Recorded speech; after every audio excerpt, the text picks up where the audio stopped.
ఎందుకంటే అతను ఒకదానికి స్టిక్ అవ్వలేదు. వర్స్టైల్‌గా ఆయన చేయని క్యారెక్టర్ అనేది లేదేమో అనిపించింది. మీ కాంబినేషన్‌లో ఒక సినిమాలో అనుకుంటది. ఏది దేవుడా? దేవుడే ఆ! దేవుడే ఆయన ప్రొఫెషనే. కొట్టడం ఆయన్ని. ఫస్ట్ షాట్ చేసాం. రవిరాజ గారు అన్నారు, రే మీ ఇద్దరు ఉన్నారు ఏదన్నా చేయండి అంటే, కోటబాబాయ్ పక్క తీసుకెళ్ళి ఏదైనా వేస్ట్ చేద్దాం రా, కన్నులా పెట్టాడు, అది పెట్టి ఇది పెట్టాడు, పని చేద్దాం. కోట ఇలా ఈజీగా ఇలా పెట్టగలదు, ఈజీగా నువ్వు పెట్టగలదు బట్టి నేను ట్రై చేస్తాను పెడితే అది చాలు మిగతా చూసుకుందాం అన్నాడు. సినిమా అంతా ఇంప్రూవైజ్ చేసుకుంటూ వెళ్ళిపోయాం. పైగా మా ఇద్దరు నచ్చి, కోటబాబాయ్ది నాది నచ్చి, మీ ఫాదర్ క్యారెక్టర్ కూడా పెడదాం రవిరాజ గారు అంటాం.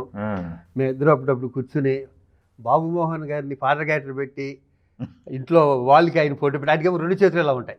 2 చేతులు ఎలా ఉంటే ఆయన ఒక ట్రాన్స్‌లోకి బట్టలు ఫోటో తీసుకొని మిల్లు పంచలు కట్టడం. సెట్‌లో అట్లానే ఉంటారు సార్. ఇప్పుడు బయట నిరభ్యంతరంగా ఏమంటారు? బయట అంత గొప్పది నేను చెప్పను, అబద్ధం చెప్పకూడదు. కెమెరా ముందు మహాద్భుతం.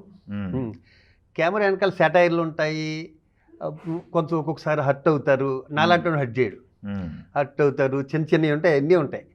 కానీ అవన్నీ పక్కకి తీసేయడానికి కారణం ఏంటంటే అతను ఆ రేంజ్ ఆర్టిస్ట్ కాబట్టి అవన్నీ లెక్కల్లోకి రావు. ఎందుకంటే నిరభ్యంతరంగా మాట్లాడతారు కదా, అది కొంచెం ఇబ్బందిగా ఉంటుంది. కొంతమందికి ఇబ్బందిగా ముక్కుసూటిగా మాట్లాడతారు. కొంతమంది ఇబ్బంది, కొంచెం ఎటగారాలు ఉంటాయి, కొంచెం అవన్నీ ఉంటాయి. సినిమాల మీద కానీ పర్సనల్ కానీ అయ్యి అని అవి మనం పట్టించుకోకూడదు. అవును.